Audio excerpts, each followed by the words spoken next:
So, Harry, tell me about Yeah. yourself. Well, I'm HJGWhite on eToro. I'm a product designer, but at the minute, I've quit all my product designing. I was doing that for 5 years, but now I'm working as a barista so that I can focus on investing full time and doing YouTube videos, educational videos, trying to share what I've learned over about a decade of investing. And when did you start investing? I started investing in 2015 when I was about 19, 20, and I came into this room, which is in my parents' house, where my brother had his uh, laptop open and he was doing eToro. And I saw how much money he was making on Bitcoin at the time, which was doing really, really well at the time. And for, you know what, my granny had been talking about investing and the fact that I should do it. And and so I just thought, oh, I should give this investing thing a try. But I felt like at the time it was a bit of a sort of get rich quick scene. It seemed like a bit of a scam in a way. Can you remember what your very first investment was? My very first investment, I don't know which one it was, but it was either gold or oil. And those were the two things I was trading at the beginning. And did you do well on them or not? Yes, I did really, really well until I didn't. I made sort of all the mistakes. The only mistake I didn't make was put too much money in. So I put a reasonable, I think it was around $500 that I started with. And then, so I was doing well on oil. And all I was doing was basically buying oil. And I thought I was spotting things in the charts and stuff like that. I was waiting for it to dip a little minute. I was looking at like the minute charts and then I thought I'll buy it, and then worst case I'll have to hold on to it for a long time. And I didn't realize on eToro that they actually do close the trades quarterly for oil. So that was one thing I had to learn the hard way. And also, I became a bit overconfident. I thought I was able to really spot the patterns. I started using leverage and stuff like that. So on the really early days, I made quite a few mistakes, but I was making them with about $25 sort of thing. And I remember losing like $100 and being like, oh my God, what have I done? I need to rethink everything. I very quickly learned not to use any leverage. So, if you was to go back and start your investment journey again, would that be your number one tip to yourself, not to use leverage? I think if I was to go back in time, the thing that I would change is I'd start investing earlier. I've never been able to learn any other way than through mistakes. Like I have to, someone can't just tell me don't do that. I have to do it myself and see why it doesn't work. I agree. I completely agree with you. Why did you choose eToro to invest on over other available platforms? That was just the one that my brother was using at the time. And I guess one of the reasons that I used eToro that is unrelated to me was eToro was super easy to use. So had I have tried to use Hargreaves Lansdown at the time, there would have been a lot of forms I needed to send away for. I'm not even sure that I was old enough. Oh yeah, I would have been old enough to get onto Hargreaves Lansdown, but um, it just would have been a lot of faff. And I'm now on there, but it was a bit of faff. Just sending them your bills and stuff like that, which eToro did just electronically. I think like the other sites are up to date now. The fact is eToro was super ahead of the competition when I was looking for a website to sign on to. And you mentioned about how you were gutted when you lost your first $100. How do you now handle the losses and the emotional aspects of seeing your investment portfolio go down in value? So the way that I manage that is I know a lot more about what I'm buying. And so, for example, with something like one of the stocks in my portfolio is Greg's. And I would say that I paid quite a lot for that. It's quite expensive in my portfolio. Like it's a price to earnings of 20, which is one of the highest ones I have.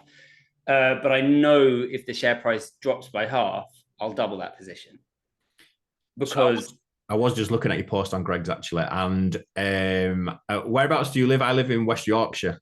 right, I live in Chichester. Okay, so around West Yorkshire, I don't know what it's like everywhere else, but there's lots and lots and lots of Greg's here, and they always seem to be doing very, very well. They've Yeah, always got like some kind of unique location as well. We've just had in Bradford on a really big main road. We've just had a drive-through Greg's open, and they always seem to be doing really, really well. It is actually a company. Yeah. I don't know much about the company, but just from the outside looking in, it Yeah. does look as though they have a big footfall and do very well. And what I like about them is they're not international yet. They've got loads of growth they could do. There's loads of places that they could pop up in. But unlike a McDonald's, which is quite a big store to set up, Greg's is just like the easiest pop-up location. It can pop up on any little high street. So it's very easy to grow. And then the way that they kind of produce their products a bit like a chocolate factory and stuff like that. They arrive as hot sausage rolls and stuff like that. So whereas McDonald's have all this assembly to do, they are just almost selling Mars bars, but they're meat Mars bars. That doesn't sound right. No, I know what you mean.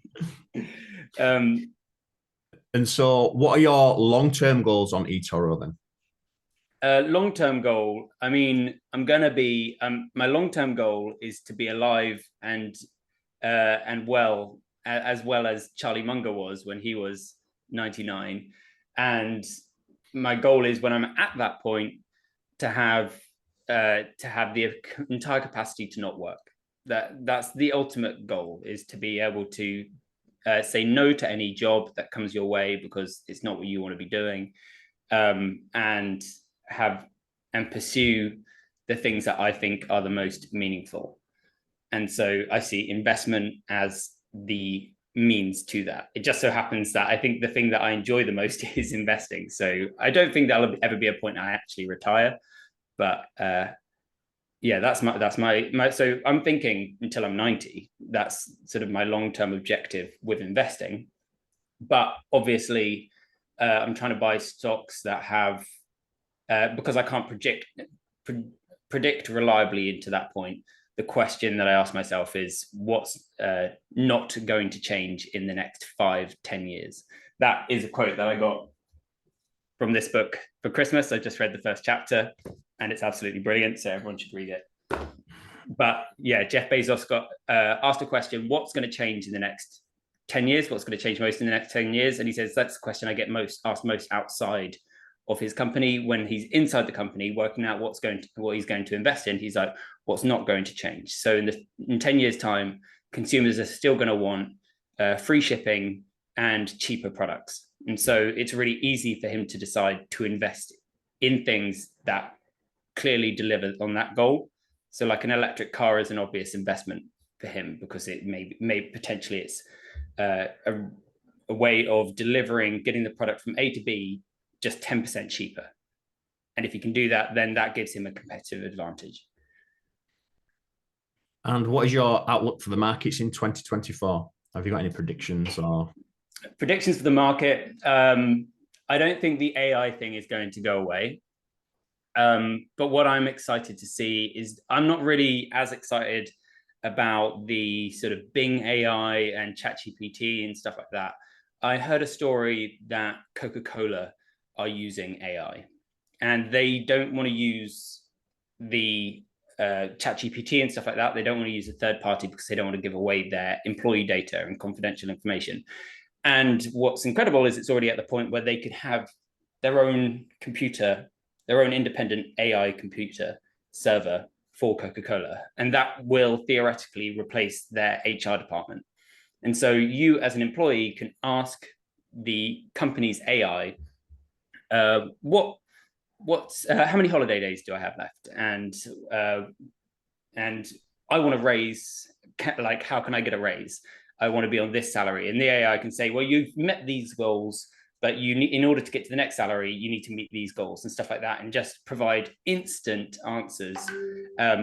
Sorry about that. Instant answers to complicated questions. I think that's really exciting. And what I think will happen, because a lot of people want to be buying things like NVIDIA because they're so clearly AI, but that's driven up the price and all the opportunity out of, I think, investing in them. But one of the things I think is happening is people think that the next 500 companies in 20 years' time won't be things like Coca Cola and stuff like that. But that relies on, say, everyone in America, their taste buds changing in the next 10 years, which I think is unlikely. But if Coca Cola can use AI to eliminate their HR department, suddenly the shareholders are making 1p more per can of Coke sold. And if all the companies start doing that, then I invest in the VOO monthly. The whole VOO should do really well. If an oil company can use AI to work out where the cheapest oil to get is, then that oil company is going to do really well. You don't necessarily have to be invested. I think this is going to be unlike the internet boom where you had to buy internet companies. This is more of just all big established companies will benefit from this new technology. I agree with pretty much everything you've just said there. Most companies these days, most of the big companies are interlinked and not just by themselves and solitary, and they do benefit from one another greatly these days, don't they? Yeah, massively. I mean, you're not going to replace the factory that produces all the cans for Coca Cola and stuff like that. So there's the world will change dramatically, but in the same way, it will still be the same world in that humans will still want to watch the best films on the best streaming platforms and stuff like that. No, I completely agree with your analysis there. Thank you. So it's been brilliant having you on, Harry. Been a real insight into you, who I've only seen briefly at the eToro Summit, but at least we got a chance to talk today. So it's been great having you on. Yeah, it's been great talking to you. And I'm looking forward to watching the videos of the other popular investors that you interview. I hope they're as good as this one. Well, no, I doubt it, but yeah. Right. Thank you very much. Cheers, mate. Thank you very much. Bye. Bye.